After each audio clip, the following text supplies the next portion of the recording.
All right, guys, it's time to build another bow. This is the inline. I just took everything off of my TRX and going to build this thing out.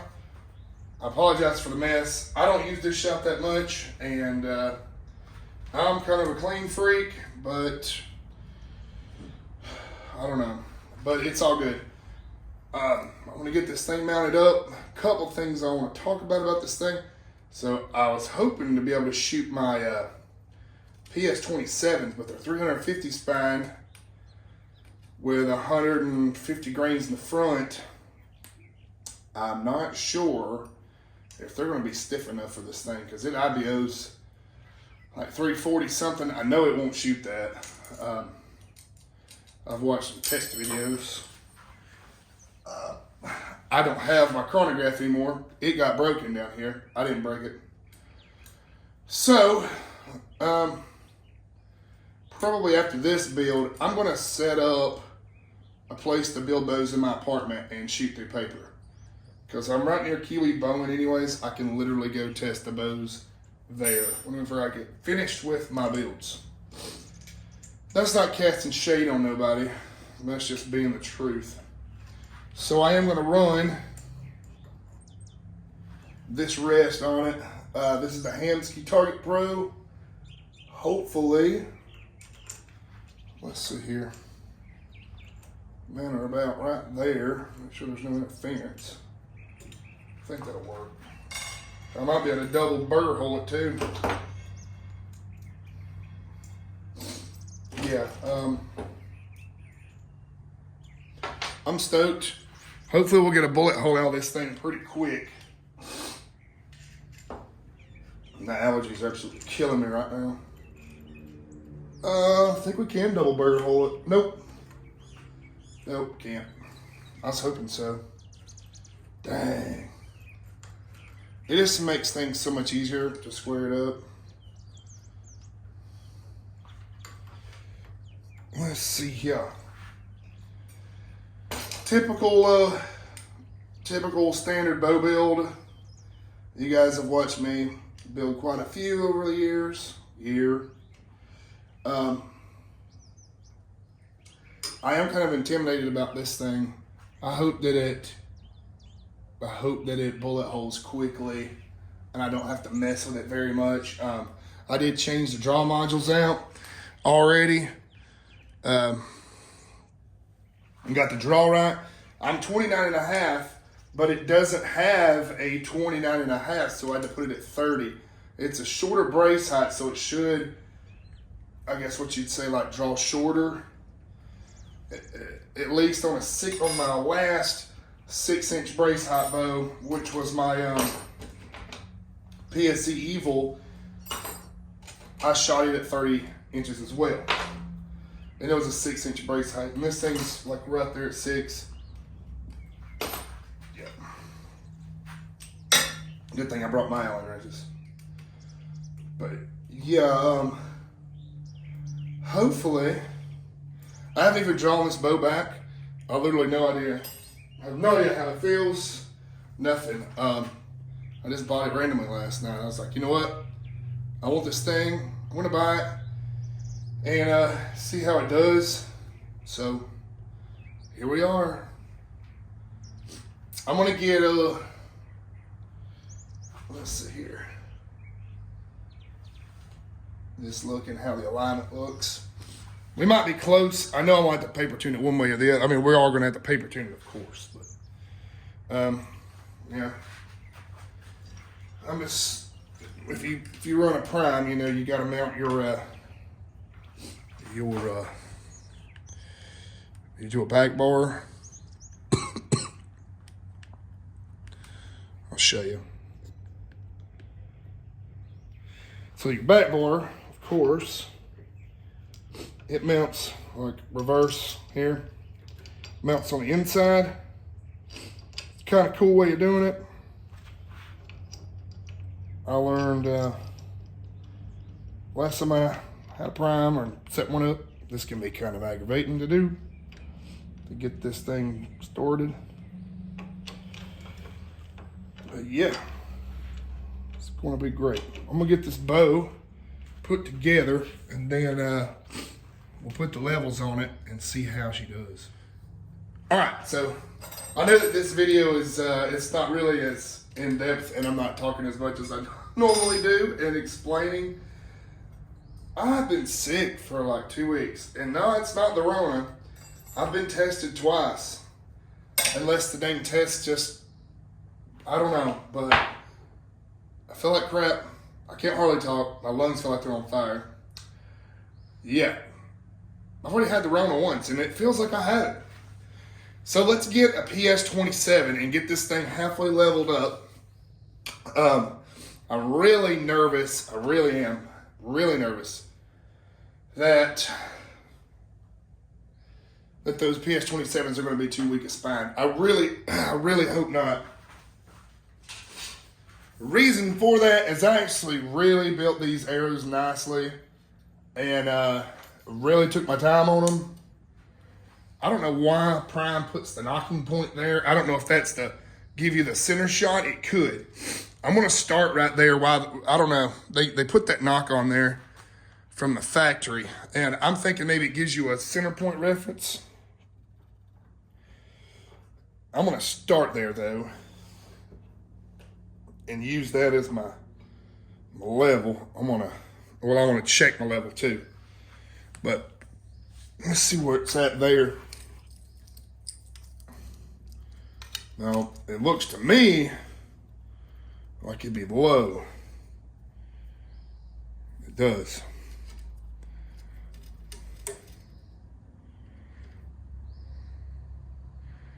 That's saying level. That's a little low. It'd have to be about there. That it seems awfully high. It's way high. Right where that knock is. So, I'm not sure. I know that the burger has got to go on up. If you're going to run it parallel through the center of the rest there, it'd have to come on up. So that's interesting. Like I said, this is kind of a newer, this is a different setup that I've ever ran. It's really quirky. I know that the center of the bow is actually like the top of the grip to what I watched last night. I watched a bunch of videos on all these things, and I'm not going to say it's intimidating, but it's different than anything that I've messed with before. So I'm just going to go ahead and bring this rest up and put it level and see where we are. Like I said, I'm just going to go off their Prime's knock that they put there. And it looks like we're running directly center of the burger hole. That's high now. Almost, to me, it looks like we need to come on up with this, with the knocking point too.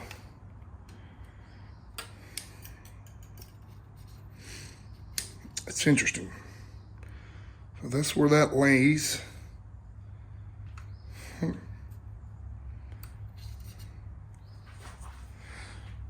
Well, I'm going to mess with this thing a little bit, and I'll let you guys know what I had to do to get it right.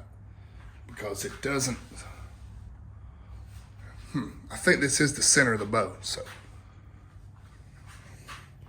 I might go ahead and bring that rest down and just match it. I think that's what I'm going to do. Let's see here.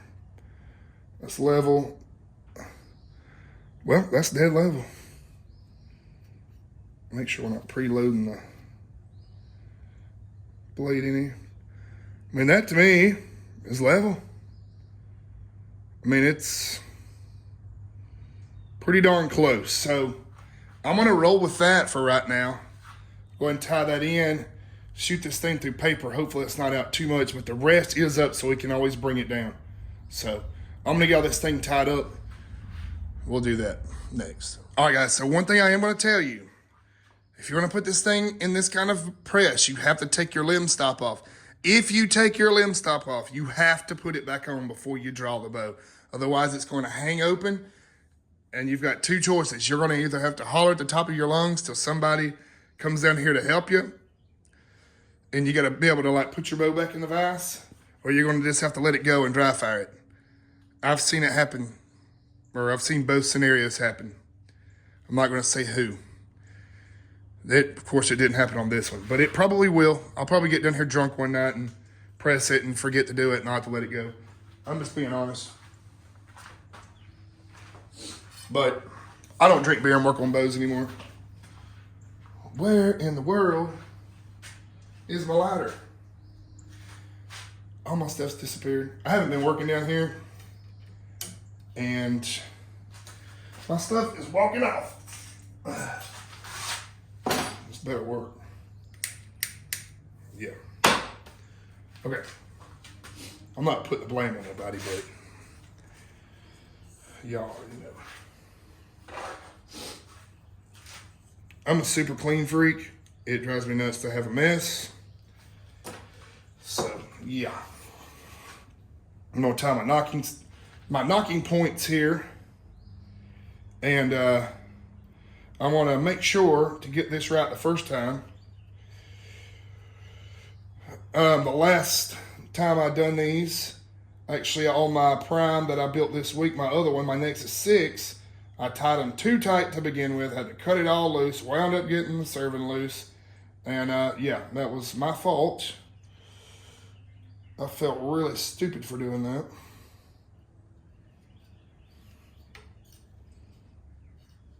Okay, nice and neat. I'm gonna put that right up against it.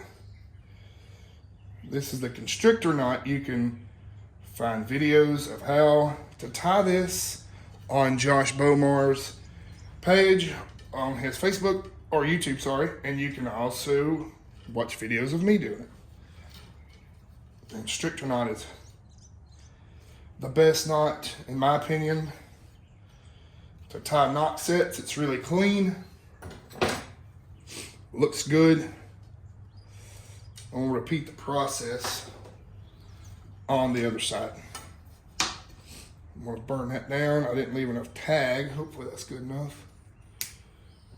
Yeah. Sometimes you can leave too much and it'll ball up and it doesn't look good. I don't have any pliers to get this off. And they really cinched it, that's for sure. Dang. What was you doing, Prime? G5, whoever. I don't want to mess my serving up. Gracious, that thing is on there. I just shoot it with it and let it sling off and bed in my hand.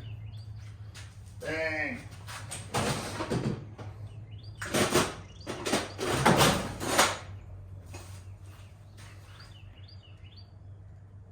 Okay, maybe get this thing loose. I'm gonna get this off, get this tied up, and we'll shoot this thing through paper.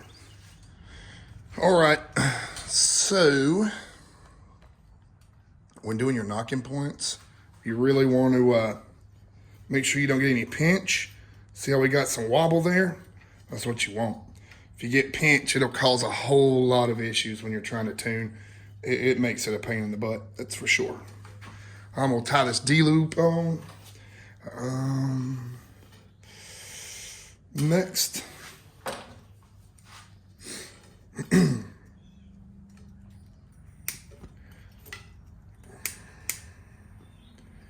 Burner down there. Beautiful. And let's see which one I want to go with. I'll probably use some of my old my blade cable because I'm about to make a longer one. I might as well recycle. This is the way I do a D-loop.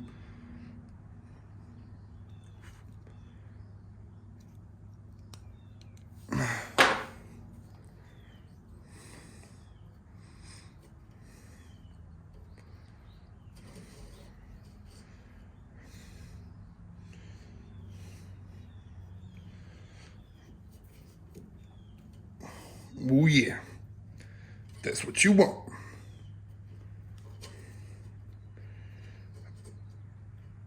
tell you, I used to watch Dudley tie these D-loops for like hours until I learned how to do it. It sounds bad, but it took me a while to figure that thing out, to be pretty slick with it in order to get it right. But I think that the best way I watched someone do it was Chris B, actually. I mean, it's all the ending, or the same result, but I kind of mimicked the way he done it.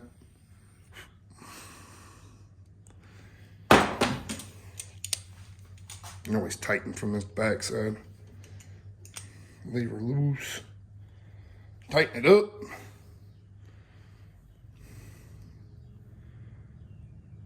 All right. We're that much closer to shooting through paper. I'm gonna get the drive cable tied on it, and we'll shoot this thing through paper. All right. So here's the first shot out of this thing. I haven't even drawn it back yet. So if it blows up on the first try, you guys will get to see it. Hopefully it don't. Let me move this camera over, get the action shots. So double check everything. We got our draw stop on. Let's feel what the draw cycle feels like for one. Stiff right there. Ooh. Oh boy, that's nice. That feels good. Well, that arrow's short.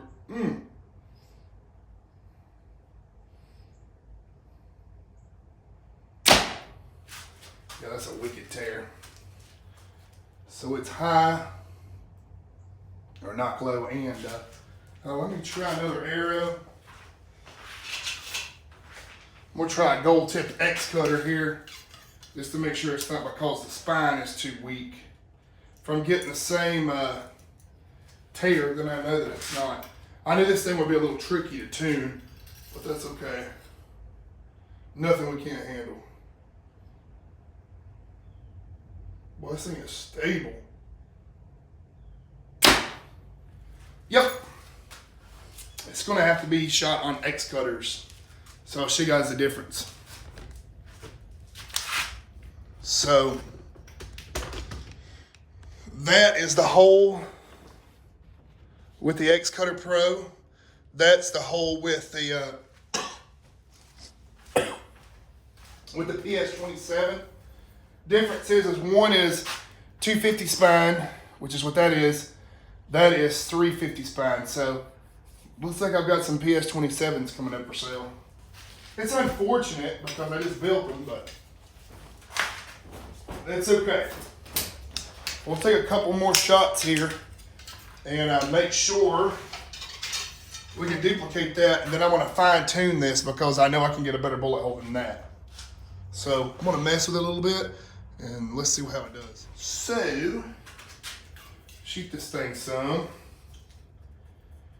But that was close to a bullet hole on like 2 shots. So I'm not complaining about that at all. This thing is smooth as glass too.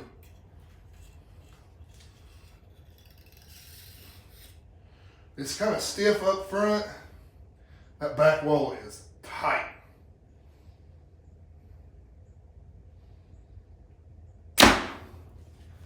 So it did tear a little bit funny. About the same as the other one, it's just not as magnified. So,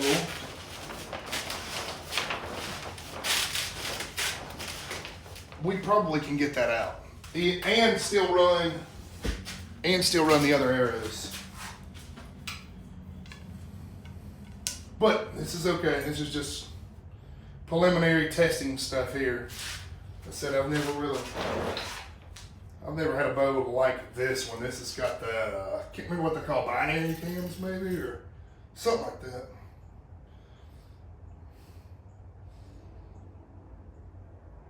that. Yeah, so it is getting that angular tear. So I want to get this straightened out right quick. And it won't take long. This thing feels awesome though. The back wall on this thing is crazy. But to the videos that I did watch, from another YouTuber, he said, it took him a minute to get this thing tuned down. He said it's not a good bow in the shop because you do normally have to do a lot of tuning with it But once you get it tuned, it's like perfect. But that's with anything. It's a learning experience. So I'm gonna get this thing all adjusted out and yeah, let you guys see. Jesus Christ. This thing is awesome. So let me grab my bear shaft. I always tune with a bear shaft. I never tune without one. It's gonna have to shoot the X-Cutter Pros because it's so fast. I mean, this dang thing is cooking. The X-Cutter Pros that I have, they're so X-Cutter Pros are spined at 250. So luckily this thing, they're stiff enough. I'd rather have a stiffer arrow and tune it perfect than an underspine arrow like what I have there. That would probably work with I'd probably have to put 100 grain point in it to make it work. But at that point, it'll be way too light. It'd be almost like dry fire in the bow. So I like a little bit heavier of an arrow. If that makes sense, just a little bit heavier, but stiff. So look at this bullet hole. This thing's crisp. Crisp. Oh, I might have to put the little centering thing on there to help the arrows stay straight. Okay, I gotta get my stuff together here. What am I doing? Get in a hurry. There we go. Like, what am I doing, dude? Oh, yes. That is a stupid tight bullet hole. And it took 1, 2, 3, 4, 5 shots and 2 different arrows. So, you know, I eliminated one, you know, in order to get this. So that is the Nexus inline. No, this is a Prime inline 5 bullet hold in 1, 2, 3, 4. Well, 1, 2, 3, 4, 5 shots. Bullet hold. Didn't have to touch the spacers. Nothing. It's done. Now I'm gonna go tie this peep in, get it right, and make sure there's no rotation in it. So I'll probably really take my time on that. I'm not gonna worry about filming all that because it's boring and there's 1,000 other people on there tying up peep sights. I'm gonna get this thing and it's done. Thank you guys for watching. God bless you, and always make sure to like and subscribe. Have a good one, guys.